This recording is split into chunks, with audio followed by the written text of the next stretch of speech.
There's a pattern in history that has ended every empire that ever believed it had solved power permanently, not through invasion, not through sudden defeat, but through a slow, predictable sequence that unfolds the same way every time, regardless of culture, ideology, or technology. Rome followed it, Britain followed it, the Soviet Union followed it. And now, unmistakably, the United States is moving into the final phases of that same pattern. Empires do not collapse because they are weak. They collapse because they become too successful for their own structure to sustain. Power expands faster than stability. Commitments grow faster than resources. Confidence grows faster than reality. And by the time the cracks are visible, the outcome is already largely determined. Rome was not conquered at its height. Britain did not fall while the empire was rising. The Soviet Union did not collapse when it appeared strongest. Each fell after reaching global dominance, after building systems so vast they could no longer be maintained. Each believed history no longer applied to them. Each believed they were the exception. And each learned too late that the rules never change. This is not speculation. It is not ideology. It is a sequence that has repeated so consistently that historians can trace it across centuries with unsettling precision. 8 stages, always in the same order, sometimes stretched across generations, sometimes compressed into a single lifetime, but never skipped. The early stages feel like triumph, expansion, influence, wealth, global reach. The middle stages feel uncomfortable but manageable. Rising debt, growing obligations, social strain explained away as temporary. The final stages arrive quietly, disguised as policy choices, budget fixes, emergency measures, until the system crosses a threshold it cannot uncross. What makes the present moment dangerous is not that the United States is uniquely flawed. It is that the pace has accelerated. Decisions that once unfolded over centuries now unfold in decades. Financial stress, military commitments, currency pressure, political fragmentation, all arriving at once instead of one at a time. Rome took centuries to exhaust itself. Britain did it in less than 100 years. The Soviet Union went from superpower to collapse in under 50. Each cycle moved faster than the last, not because human nature changed, but because systems became larger, more interconnected, and more fragile. The most dangerous moment in an empire's life is not when it is rising, and not when it is openly falling.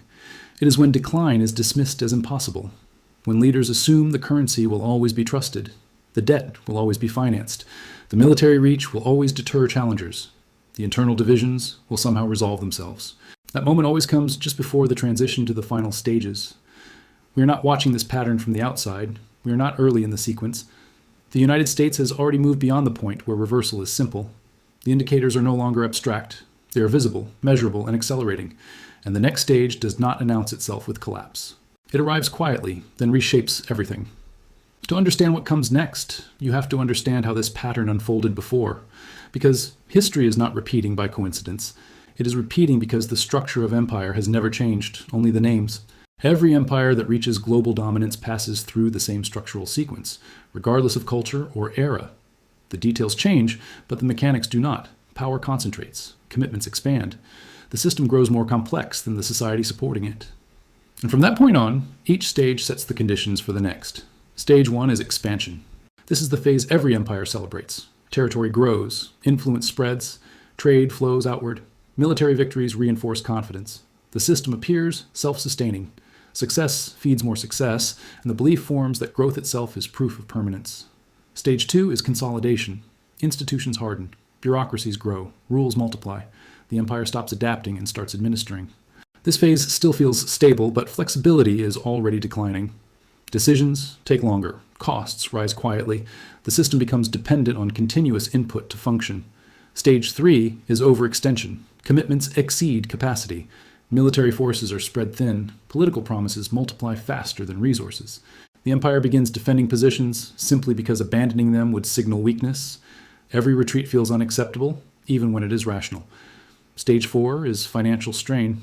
To sustain obligations, the state borrows, prints, or manipulates its currency. This is always justified as temporary. Emergency measures become permanent tools. Debt grows faster than productive output. The appearance of stability is maintained, but only by increasing intervention. Stage 5 is social fracture. Trust erodes. Institutions lose legitimacy. Inequality widens. Productive citizens disengage or leave. The system still functions, but cohesion weakens. The empire can still project power outward, but inwardly it is brittle. Stage 6 is loss of confidence. Not collapse yet, but doubt. Allies hedge. Trade partners seek alternatives. The currency is questioned.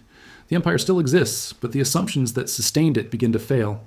This stage is subtle and often misunderstood as normal fluctuation. Stage 7 is crisis. A shock exposes weaknesses that were already present. Financial, political, or military stress overwhelms the system's ability to respond. Emergency measures accelerate decline rather than stopping it. Stage 8 is collapse, not always dramatic, sometimes sudden, sometimes drawn out, but irreversible. Power fragments. The empire becomes something smaller, poorer, and less relevant than it was before. Rome was the first global power to run this entire sequence, not because it was poorly managed, but because it was too successful. At its height, Rome controlled the Mediterranean world. Roads, trade networks, armies, taxation systems, all extended farther than any state before it, and for centuries it worked.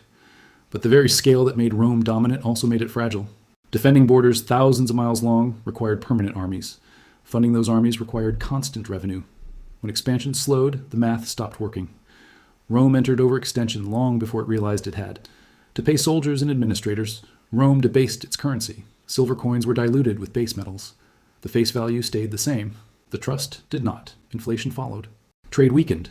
Taxes rose. Productive citizens left the cities or withdrew from public life. As cohesion declined, Rome relied more on force to maintain order, which raised costs further. Each fix created the next problem. By the time external invasions became serious, the empire was already hollow. The collapse was not caused by barbarians. It was revealed by them. Rome did not fall because it failed to adapt. It fell because adaptation arrived after the system was already locked into its final stages.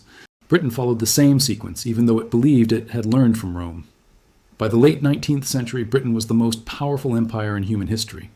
It controlled a quarter of the world's land and population.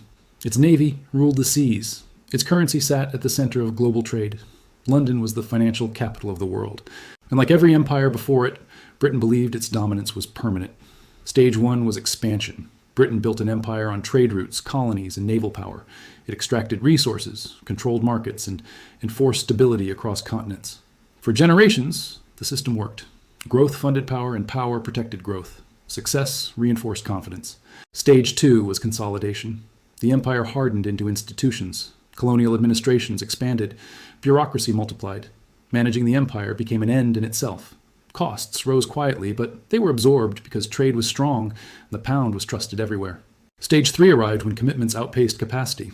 Britain was responsible for defending territory on every continent. The navy had to be everywhere at once. The army was stretched thin. Maintaining dominance required constant spending even as returns began to slow. Retreat was unthinkable because retreat meant the end of credibility. Stage 4 came through finance. Britain borrowed heavily to sustain its role, especially during World War I. The war did not just cost lives, it shattered the empire's balance sheet. Gold reserves drained away. Debt exploded. Britain emerged victorious, but financially exhausted. The empire still existed, but the foundation was cracked. Stage 5 followed quickly. Social strain spread at home. Industrial competitiveness declined. Labor unrest grew. Inequality widened. The population was asked to sacrifice to preserve an empire that no longer delivered broad prosperity. Trust in leadership weakened. The system still functioned, but belief in it faded. Stage 6 arrived when confidence in the pound began to erode. Britain tried to maintain its currency's status through policy and prestige, but reality intervened. The pound was devalued. Global trade adjusted. The assumption that Britain would always sit at the center of finance quietly disappeared. By the time Stage 7 arrived, the empire could not respond. World War II finished what the First War started. The cost was unbearable. Britain survived as a nation, but not as an empire. Colonies left. Influence shrank. Power fragmented. Stage 8 did not look like sudden collapse. It looked like gradual irrelevance. Britain retained symbols of power, but not the substance. The empire ended not with invasion, but with exhaustion. Britain's decline was not caused by incompetence or moral failure. It was caused by math. The system required continuous expansion to function. When expansion stopped, the stages progressed automatically. The empire did not fall because it made one mistake. It fell because it reached the point where mistakes no longer mattered. The Soviet Union believed it had broken the historical pattern entirely.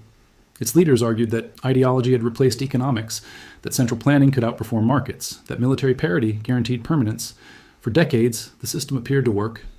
The USSR emerged from World War II with massive influence, nuclear weapons, and control over half of Europe. On paper, it looked unstoppable.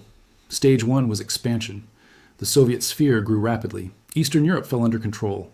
Client states emerged across Asia, Africa, and Latin America. Military presence expanded far beyond Russia's borders. Power was measured in tanks, missiles, and territory controlled. And for a time, the expansion masked deeper weaknesses. Stage 2 was consolidation. The system hardened. Central planning became rigid. Bureaucracy expanded. Innovation slowed. Decisions flowed upward instead of outward. The economy became focused on maintaining control rather than creating value. The structure grew larger, but less flexible. Stage 3 arrived as overextension. Matching American military power required enormous spending. Supporting allies required constant subsidies. The Soviet Union devoted an extraordinary share of its resources to defense. The costs were justified as necessary for survival, but they drained the economy quietly year after year. Stage 4 followed through financial strain.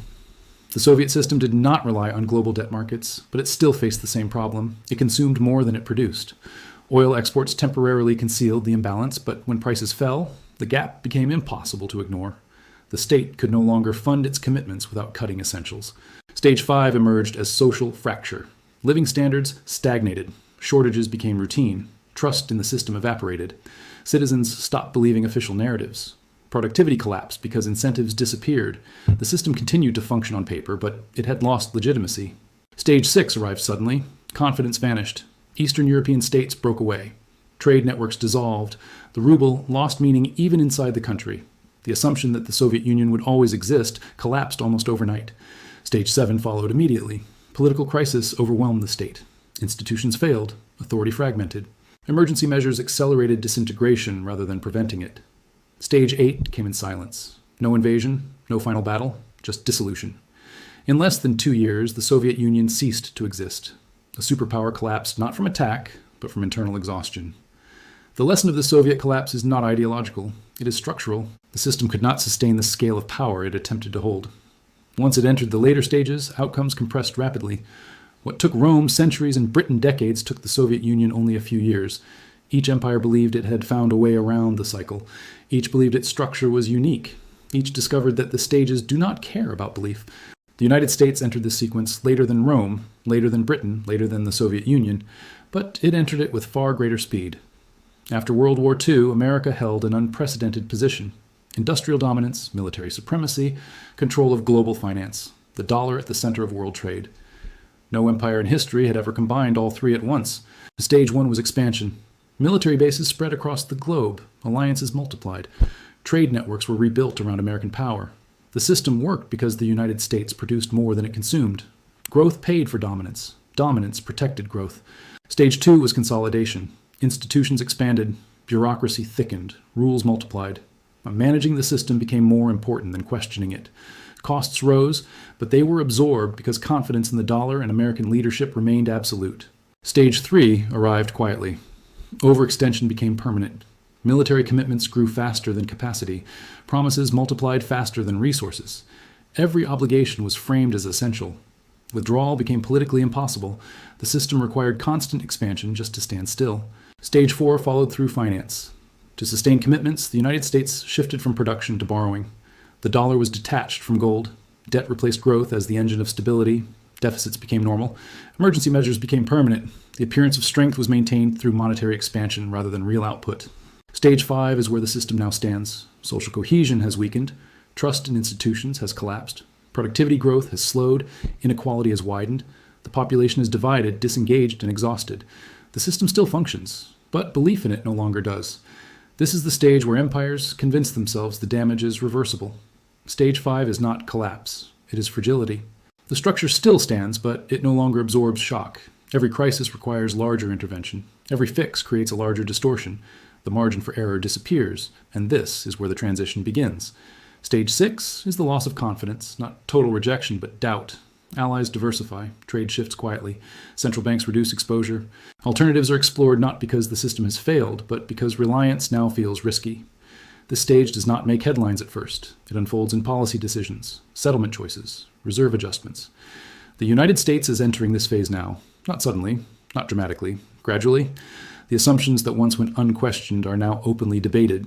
The dollar still dominates, but dominance is no longer automatic. Influence still exists, but it is no longer decisive everywhere.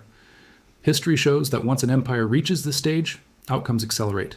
Not because collapse is inevitable tomorrow, but because confidence, once broken, does not fully return. The system continues forward, but on a narrowing path. Stage 6 is where empires lose the thing that made all earlier stages survivable: trust. Not trust from enemies, but trust from partners, institutions, and the system itself. When confidence fades, every advantage becomes conditional. Power still exists, but it must be proven again and again. Influence still works, but only with incentives attached. This is the point where history stops moving slowly. The transition from stage 6 to stage 7 is not marked by one event. It is marked by a series of small shifts that all point in the same direction. Trade begins settling in alternatives. Reserves are diversified. Alliances become transactional. Military deterrence requires escalation instead of reputation. Financial stress requires constant intervention instead of occasional correction. Nothing looks like collapse yet. Everything looks manageable. That is why this stage is so often misunderstood. Stage 7 arrives when a shock exposes how little margin remains. A financial crisis that cannot be contained. A currency event that forces emergency measures. A geopolitical conflict that cannot be funded or resolved. The system responds, but each response deepens the strain. Solutions stop stabilizing and start accelerating the breakdown. At that point, collapse is no longer a choice. It is a process. Stage 8 is not always dramatic. Sometimes it is sudden. Sometimes it is quiet. But it is final. The empire does not vanish overnight, but it becomes something smaller, poorer, and less central to the world than it was before. Power fragments. Influence contracts. The system that once organized everything no longer does. Rome reached this stage when its currency failed and its borders could no longer be defended. Britain reached it when the pound lost its role and the empire could not be financed. The Soviet Union reached it when confidence evaporated and the state simply dissolved. The United States is not at the end, but it is no longer early. Stage 6 is the inflection point. It is where history stops offering easy reversals, where momentum shifts from stability to acceleration, where outcomes become harder to control and easier to trigger. Empires always believe they will recognize collapse when it arrives. They never do. It never looks like the end while it is happening. It looks like temporary stress, manageable risk, one more intervention, until it isn't. The 8-stage pattern does not predict dates, it predicts direction. And once an empire enters the later stages, direction matters more than intent. Rome did not choose collapse. Britain did not vote for irrelevance. The Soviet Union did not plan dissolution. They followed the sequence until there were no exits left. The same pattern is now visible again, not because history is repeating itself out of nostalgia, but because systems built on expansion, debt, and confidence always end the same way once confidence breaks. The only question left is not whether the pattern applies. It is how quickly the final stages compress once stage 6 is fully underway.